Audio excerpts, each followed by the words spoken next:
కేంద్ర ప్రభుత్వ వ్యవసాయ బిల్లును నిరసిస్తూ రైతులు తలపెట్టిన భారత్ బంద్ కు మద్దతుగా జగిత్యాల జిల్లా గొల్లపల్లి మండల కేంద్రంలో టీఆర్ఎస్వి ఆధ్వర్యంలో అదేవిధంగా కాంగ్రెస్ పార్టీ ఆధ్వర్యంలో నిరసన కార్యక్రమాన్ని నిర్వహించారు. ఈ కార్యక్రమంలో టీఆర్ఎస్వి రాష్ట్ర కార్యదర్శి పాదం తిరుపతి మాట్లాడుతూ కేంద్ర ప్రభుత్వం నూతనంగా ప్రవేశపెట్టిన వ్యవసాయ చట్టంలో రైతు పండించిన పంటకు మద్దతు ధర గురించి ప్రస్తావన లేకుండా కొత్త చట్టం ప్రవేశపెట్టడంలో అర్థం లేదని, అదేవిధంగా ఒకే దేశం ఒకే మార్కెటింగ్ పేరుతో మండీలను మార్కెట్లను నిర్వీర్యం చేయడం వలన సన్న చిన్నకారు రైతులకు ఇబ్బంది అవుతుందని, మద్దతు ధర లేకుండా కార్పొరేట్ కంపెనీలు గుత్తేదారుల రైతుల నుండి తక్కువ ధరకు ధాన్యాన్ని కొని గిడ్డంగుల్లో దాచి కృత్రిమ కొరత సృష్టించడం వల్ల ధరల నియంత్రణ లేకుండా పోయి నిత్యావసర వస్తువుల ధరలు పెరిగి సామాన్య ప్రజలు బతకడం కష్టమవుతుందని అన్నారు. రైతులు, తెరాస కార్యకర్తలు ఈ కార్యక్రమంలో పాల్గొన్నారు.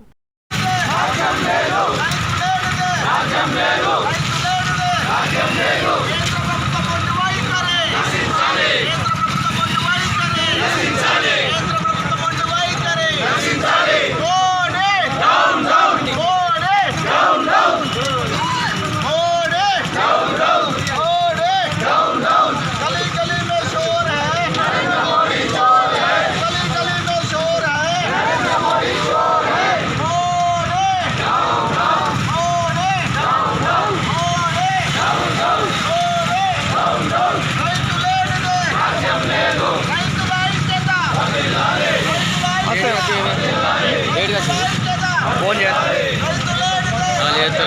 చేస్తారు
బంద్ పిలుపు మేరకు కాంగ్రెస్ పార్టీ పిసిసి పిలుపు మేరకు గొల్లపల్లి మండల కాంగ్రెస్ పార్టీ ఆధ్వర్యంలో గత పక్షం రోజులుగా ఢిల్లీ కేంద్రంలో రైతులు చేస్తున్నటువంటి దీక్షకు మద్దతుగా భారత్ బంద్ కార్యక్రమంలో మేము సైతం కాంగ్రెస్ పార్టీ పేద ప్రజలకు, రైతులకు అండగా ఉంటుందని తెలియజేస్తూ, మరి ఈరోజు కేసీఆర్ రైతు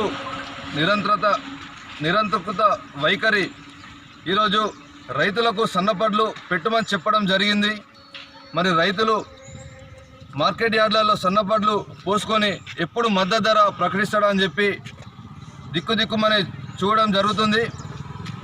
మరి రైతుల నడ్డు విడిచిన ప్రభుత్వం టీఆర్ఎస్ ప్రభుత్వం మరి మొన్నటి జిహెచ్ఎంసీ ఎలక్షన్స్లో కర్రు కాల్చి వాత పెట్టడం జరిగింది. మరి దాగుడు మూతల ఆట బంద్ చేయాలి. రైతుల పట్ల చిత్తశుద్ధి ఉంటే అసెంబ్లీ అత్యవసర సమావేశం పెట్టి అసెంబ్లీలో తీర్మానం చేసి మరి కేంద్రానికి పంపవలసిందిగా కోరుచున్నాము. దీనికి రైతులు అధిక సంఖ్యలో పాల్గొని టీఆర్ఎస్ పార్టీ ప్రజాప్రతినిధులు, కార్యకర్తలు అందరూ కూడా గొల్లపల్లి మెయిన్ రోడ్లో ధర్నా చేయడం జరుగుతుంది.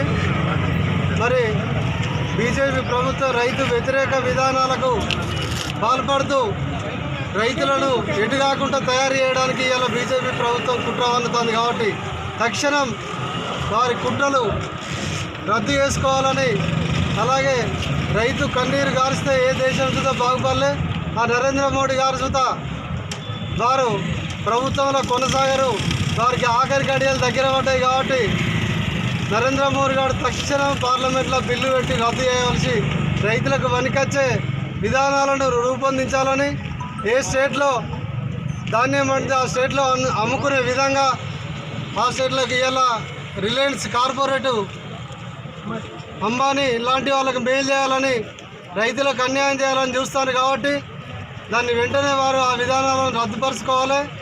మరి రైతులకు పనికొచ్చే చట్టాలను రైతులతోని ఆలోచన చేసి వారి మాటలను తీసుకొని చట్టాలు చేస్తే బాగుంటుందని కోరుతున్నాం. మరి రాబోయే రోజులలో రైతులను ఎక్కడ కాకుండా చేయాలని నరేంద్ర మోడీ గారు కుట్రలు వండుతారు. వారు చాలా రాష్ట్రాలలో చూస్తే రైతులను గురి చేస్తారు. మన దగ్గర రైతులకు మొక్కలకు ధర లేకపోవడానికి, వడ్లకు ధర లేకపోవడానికి ఇవాళ తెలంగాణ రాష్ట్రంలో నరేంద్ర మోడీ కారణం. దాన్ని వెంటనే ఆ చట్టాలను రద్దుపరచాలి.